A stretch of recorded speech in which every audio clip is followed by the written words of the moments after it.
for every £1 spent per head in England.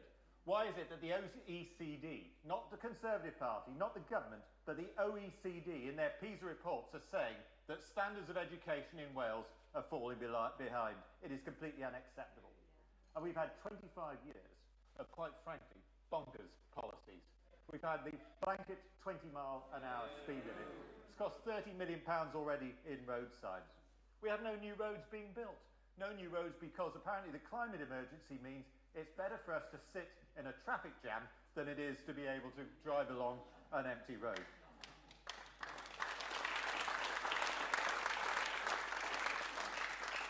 We've even had proposals to ban meal deals, which is not something that's going to help with the cost of living challenge.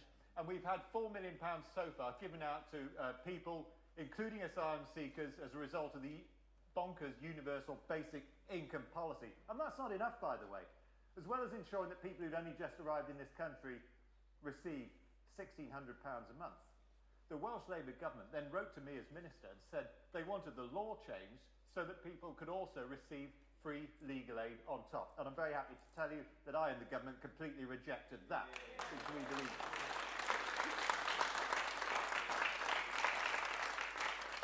And let's just contrast that with the commitment that has been shown to Wales by our Prime Minister and by this Conservative government. We've had 5 towns funds pouring millions into towns across Wales. We've got 4 growth deals spanning the whole of Wales, putting money into infrastructure projects. We've had 3 rounds of levelling up funds, delivering on our promise to make sure that Wales doesn't lose 1 penny as a result of Brexit, and in fact benefits from the fact that now decisions are being taken on how to spend that money by local people. We have 2 free ports being set up, something that our Prime Minister has personally championed.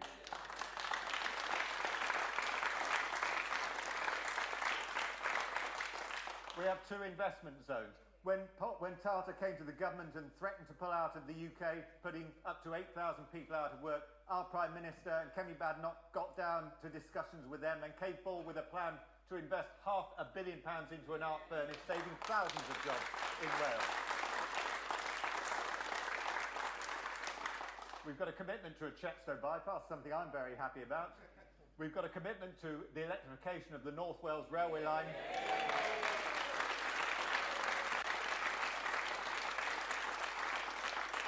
And unlike the Labour manifesto, our manifesto makes clear our commitment to Wilver in Ynys Môn. And nobody has championed that more than our very own atomic kitten, Virginia Crosby. Labour talk about change. What is it they want to change, ladies and gentlemen? Is it the fact that we now have inflation at 2%? Do they want to change that? Do they want to change unemployment down to 3%? Do they want to change the fact that we now have the joint fastest growth in the G7? Or do they want to change the fact that inward investment is pouring into Wales and across the United Kingdom because companies like Tata, like Airbus and like KLA know that this is a good country in which to invest? They don't want to change, they want to shortchange the public with £2,000 of extra tax rises that will fall upon all of us. By contrast, ladies and gentlemen, we are going to continue to deliver on the commitments the Prime Minister has made to stabilise the economy. And that's why this morning I want to say a very warm welcome, croeso cynnes iawn i Prif Weinidog, the Right Honourable Rishi Sunak.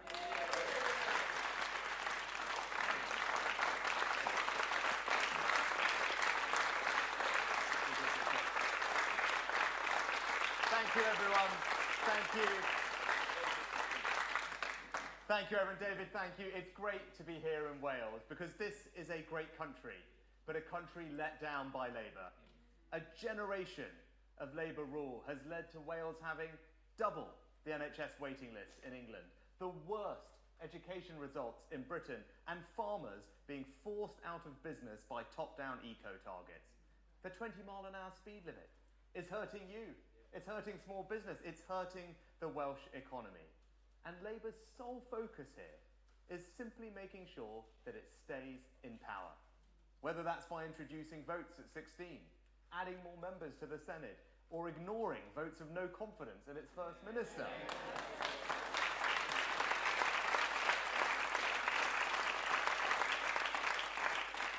And to think, Labour Wales is what Sir Keir Starmer calls his blueprint for Britain. So let me speak directly to you, both as your Prime Minister and as a fellow citizen, and issue a warning. Our country's future is in danger. I know you are frustrated with our party, frustrated with me, but do not let Labour waltz into office without scrutinising them, without seeing what their policies would mean for our country and your family's security. Do you really know what you're going to get with Labour? A government must make long-term decisions. But how can Labour when they've changed their mind? 4 years ago, Keir Starmer ran for Labour leader, promising to raise income tax on the top 5% of earners, to abolish universal credit, to scrap tuition fees, to nationalise the utility companies, and to defend free movement. Now, Starmer now says that he's changed his mind on all these things. But how can you trust someone who changes their mind on so many fundamental issues? How do you know that if it wasn't politically expedient, he wouldn't just change his mind all over again? Now, his constant U-turns show two things: that he was wrong before, and that he hasn't even the courage of his own past lack of convictions. This is a man who tried to overturn the result of the Brexit referendum, who twice urged everyone to make Jeremy Corbyn Prime Minister, and who ran on a series of pledges to be Labour leader that he cynically then abandoned. My friends, because he has such a past, he doesn't deserve to decide your future.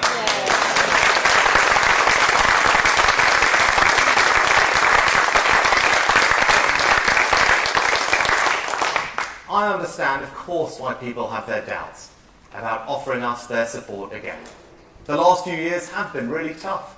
COVID and the energy price spike caused by the war in Ukraine, and we have not got everything right. We have made mistakes. We've not delivered as much as we hoped to. But our economy is now turning a corner. The long, painful squeeze on your living standards over the past few years is over. Real wages have been rising for a year now almost, and inflation is back to target. When I became Prime Minister, inflation was in double digits, eating away at your pay packet, your savings. I promised to halve it, and we have done that and more, bringing it back to 2%. And we now have in place what we need for you to feel the benefits of our recovery. Low inflation, mortgage rates starting to fall, and taxes that are now coming down.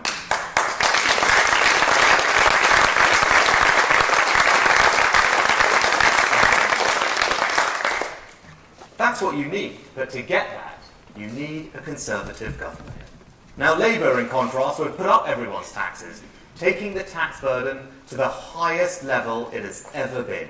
Worse than that, they would charge every working family an extra £2,000 in higher council tax and other tax rises. Can you afford that? Can your neighbours? Can your loved ones? I tell you this, Labour will take more of your money every month, but we Conservatives will make sure that you have more money in your pocket every month.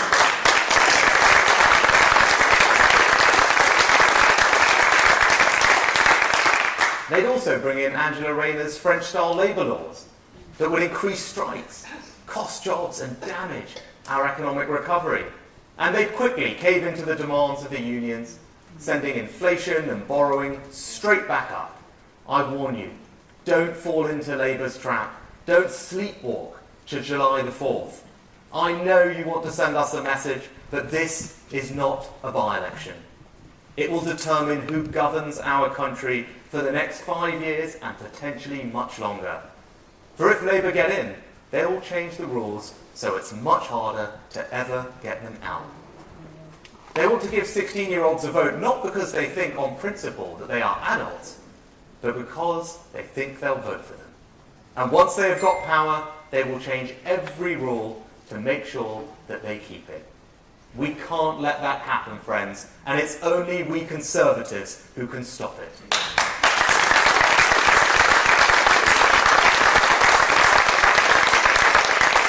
Now, I understand that people want to make clear to us, to me, their frustration. And I have heard you. But once you have handed Keir Starmer and Labour a blank cheque, you can't get it back. In Labour's Britain, if you work hard and try and set something aside for a rainy day. Keir Starmer thinks you're ripe for a tax rise. If you have a pension, Labour view that not as yours, but as something that they can raid whenever they need the money. If you're a homeowner, Labour will think nothing of making you spend thousands and thousands of pounds on net zero changes to your home. And as your Prime Minister, I can tell you that we live in a world of increasing threats. An axis of authoritarian states, Russia, China, Iran, North Korea, are threatening our values, our interests, our security. And we must show our enemies that this country, with our allies, will stand strong. That is why I'm increasing our investment in defence to 2.5% of GDP.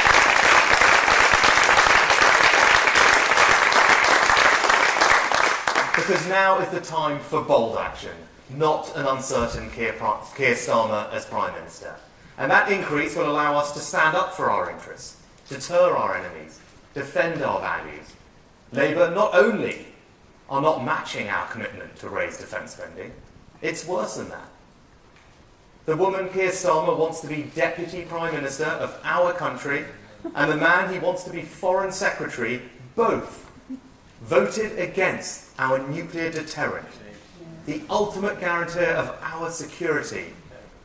It's clear that it's only we Conservatives, with our iron resolve, who you can trust to keep Britain safe.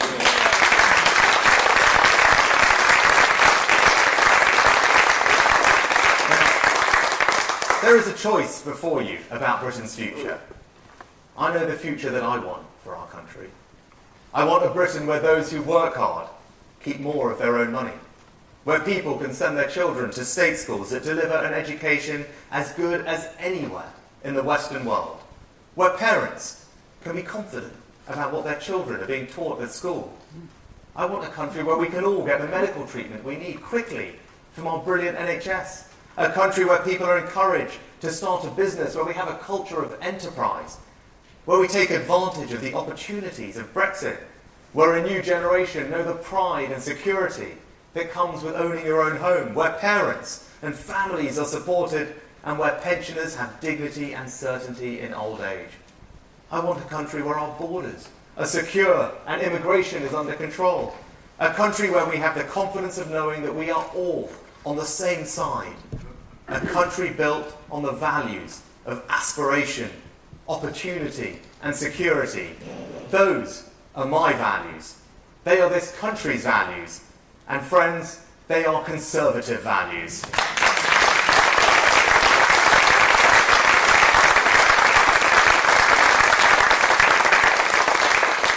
I cannot adequately express what my family and I owe this country. My grandmother came here with very little, and I stand before you as our Prime Minister. In no other country would my story be possible, and that is why I will always work as hard as I can for you and everyone. In the next 5 years, if you ask me to continue as your Prime Minister, I will do everything I can to deliver for you. I want to make Britain stronger, better, more secure. Ours is a great country with a proud past and a bright future. It is our duty, our responsibility, to take the bold action that will give you and your family the secure future that you deserve. That is what we stand for. That is what we are fighting for. And together, that is exactly what we are going to deliver.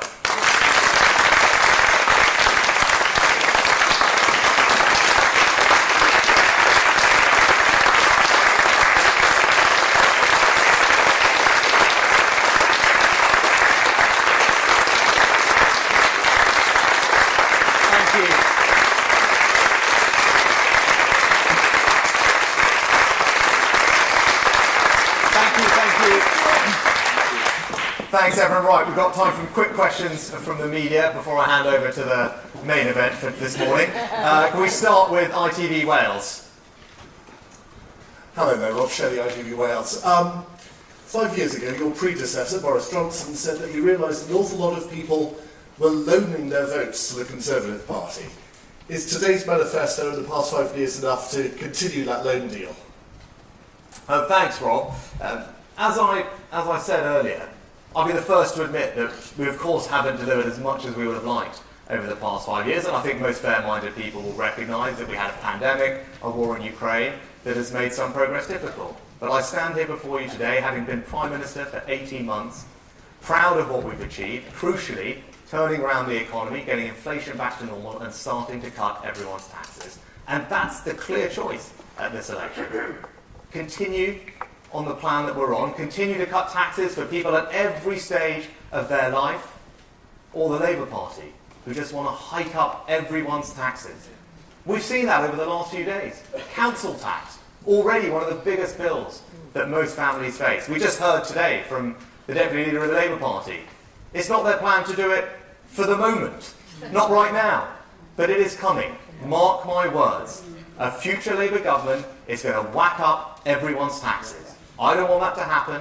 We've made great progress. I want to continue cutting taxes for everyone, whether it's if you're in work, whether it's if you're self-employed, whether it's if you're a young couple trying to buy your first home, or you're a pensioner with our Triple Lock Plus. The Conservatives will cut taxes for you at every stage of your life.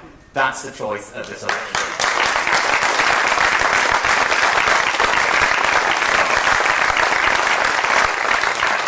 Next, can we go to the BBC Wales? Prime Minister Gareth Lewis, BBC Wales. The £1 billion plan to electrify the North Wales main line is a central plank of your pitch to voters in Wales. Why hasn't the Department for Transport given Network Rail a remit letter to approve that funding and for the next steps to be taken on that project? Gareth, thanks for the question.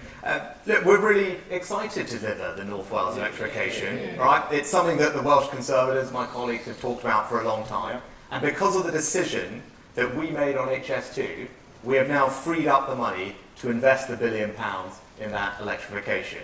And it comes on top of the other transport investment that we've put into Wales from the UK government. There's the Levelling Up Fund and the Cardiff Metro. There's the growth deal that's funding the South Wales Metro as well. So look, we have a track record of investing in Wales in transport.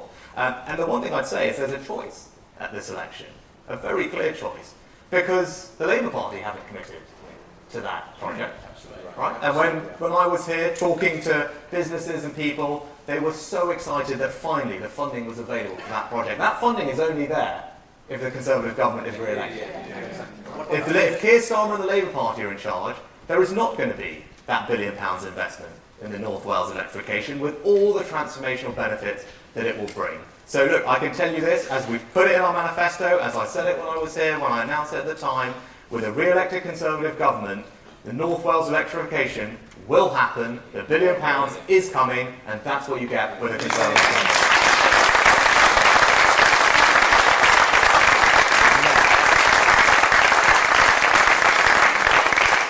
Can I get an LBC Wales next?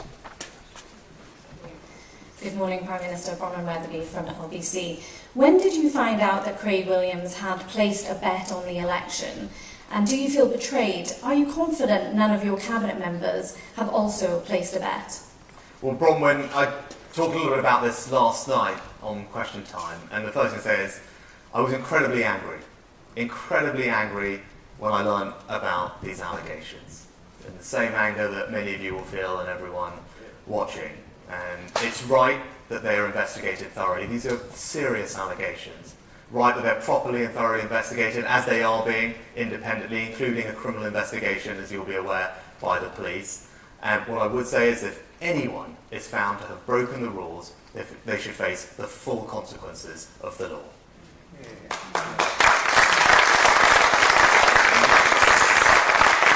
Next, can I go to Sky News?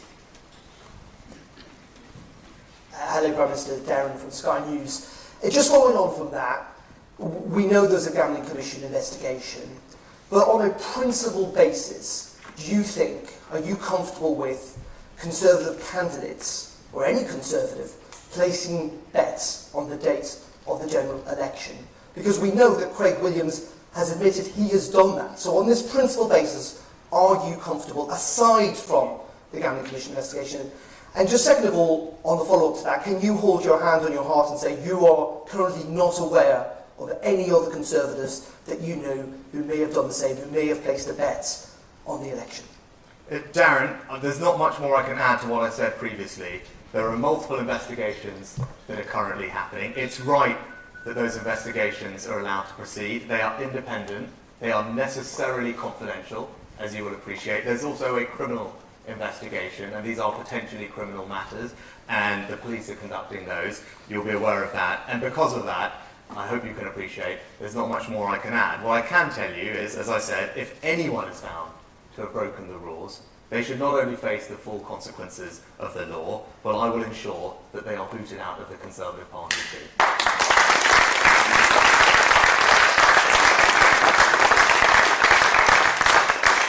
Next, we go to GB News. Catherine Forster, GB News. To pick up on that again, so Keir Starmer said that if it was his candidates, they would be gone and their feet wouldn't have touched the ground. Okay, you say there's investigations plural, ongoing. But why don't you suspend them in the meantime? Because you're burning through huge amounts of political capital with this, aren't you? What's that then? Yeah. Catherine, look, these are really serious matters. They're incredibly serious. They're being investigated by multiple authorities, including law enforcement, including a criminal investigation. You'll be very familiar with how those things work. You'll know that those investigations are confidential, and there is a limit to what can happen during those investigations to protect the integrity of them. I've made it crystal clear that the allegations have made me very angry, but it is right that those investigations are allowed to conclude properly, without interference from anywhere else. I want them to be conducted as swiftly and as thoroughly as possible, and then if anyone has been found to have done anything wrong, they should meet the full consequences of their actions.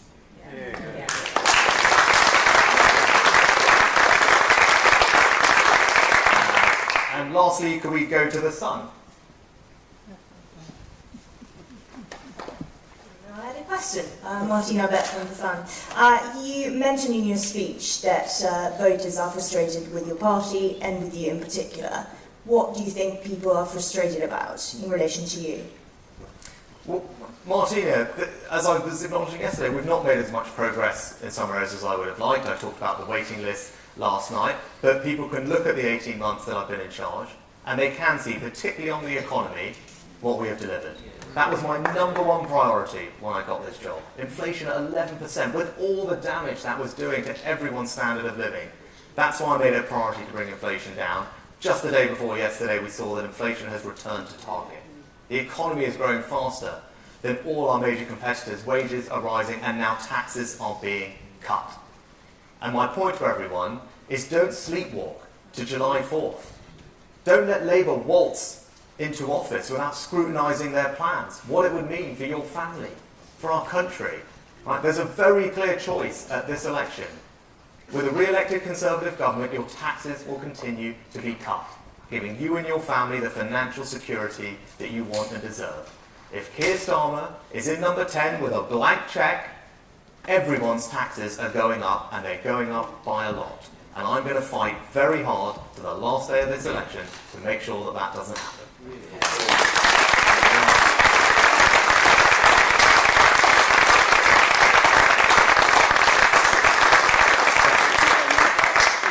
So, without what I say is, I can't do it in Welsh, but without further ado, let me introduce the person you've all come to hear this morning, the fantastic leader of the Welsh Conservatives. Please give it up for Andrew Davies.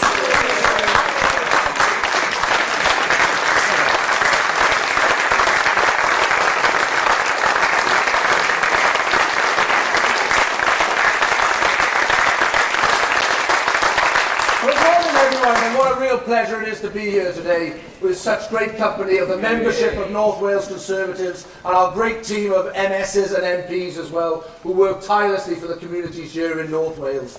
But above all, our great Secretary of State for Wales, David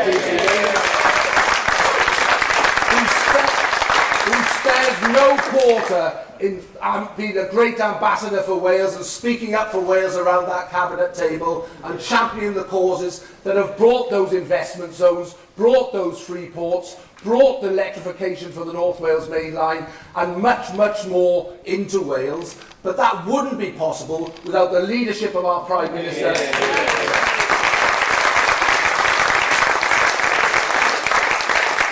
Thank you, Prime Minister, for all you've done in the last 2 years. We are behind you 110% in securing that victory on July the 4th. It is going to be tough, let's be honest. No one is underestimating that. The Prime Minister himself has said that. But it's about choices, and it's about the choices of hope and opportunity. The hope that with the growing economy under the stewardship of the Prime Minister and the Conservative Party, that it brings to communities the length and breadth of Wales, with secure employment, growing business confidence and prosperity that people feel in their individual pockets, purses and wallets. That's what this election's about. It's not about the snake oil salesmen who are going around promising myths and legends and trying to sell a product that will fall down at the first gust of wind. And the opportunity that the policies that the Conservatives have enacted over the last 14 years, we've got a proud record to talk of. Let's not let that be pushed over by the Labour Party who are trying to obliterate the public's memory of when they were last in office. Every Labour government that has left office with a treasury with no cash in it, unemployment skyrocketing, and that hope and opportunity drained from the public that they crave for change at the election. Well, this isn't a change election. This is an election about getting that hope and opportunity into people's hearts, into people's minds, and into communities across Wales and the rest of the United Kingdom. And in 5 years' time, we want this country to be standing tall on the world stage, standing tall amongst the communities of this great country of ours, so people feel that they know that the country is run by the Conservatives and run with their best intentions to make sure that the businesses and individuals succeed. I know that because I see it time and time again here in Wales. The First Minister is at the moment standing in the chamber of the Welsh Parliament with a vote of no confidence against him. Can you believe that? In a country, the leader of that country has lost a vote of no confidence. He's squatting in the chamber of the Assembly.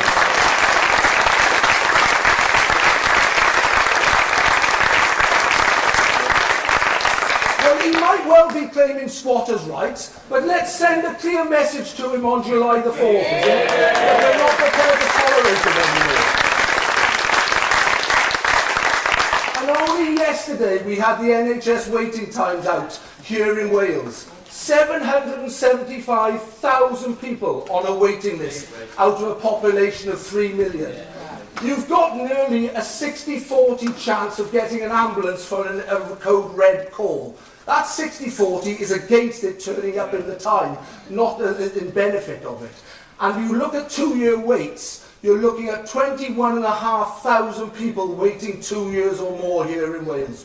2 years or more on a waiting list. In England, that figure, thanks to the Prime Minister and his team, is now about 250 on a population 20 times bigger than Wales. That is what Labour are doing to Wales time and time again. This election offers you, the voter, the opportunity to go out there and tell Labour what you think of their mandate here in Wales. Because as we've heard, Starmer has said this is the blueprint for his UK government. Well, if it's the blueprint for his UK government, God help the rest of the UK, that's all I can say.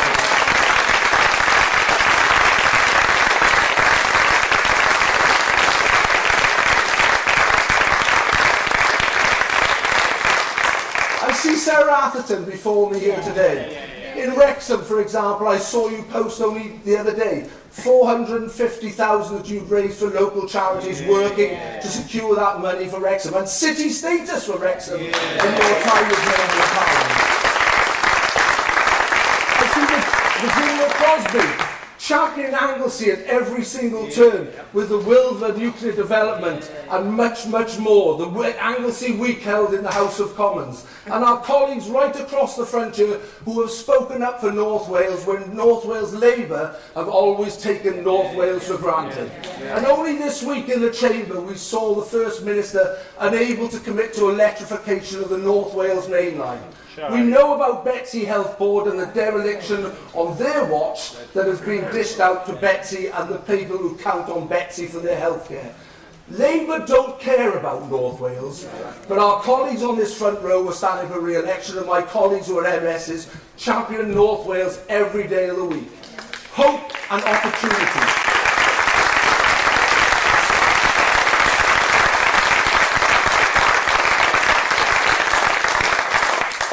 Hope and opportunity. That's what this election's about.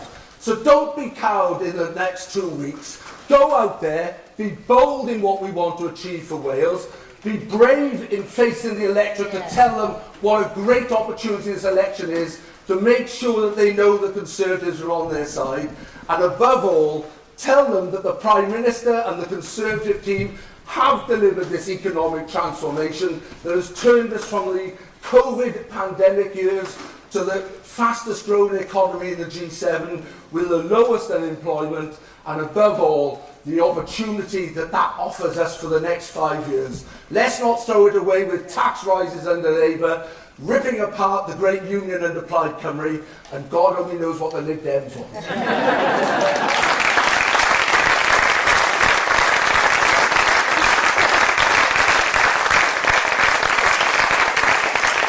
I am almost thinking that Ed Davies is going to come from the skyline any minute now, with the stunts he's pulling at the moment. But please, go out there, campaign with vigour, campaign with pride. We are a great party. We are the Welsh Conservatives. We have the solutions in this manifesto. We have the leader in Rishi Sunak. Yay. We have Damien T.C. Davies as Secretary of State for Wales. And we have a great array of candidates. This is our time, this is our opportunity. Let's get out there and do what we need to do and win this election as many seats as we can. Thank you very much.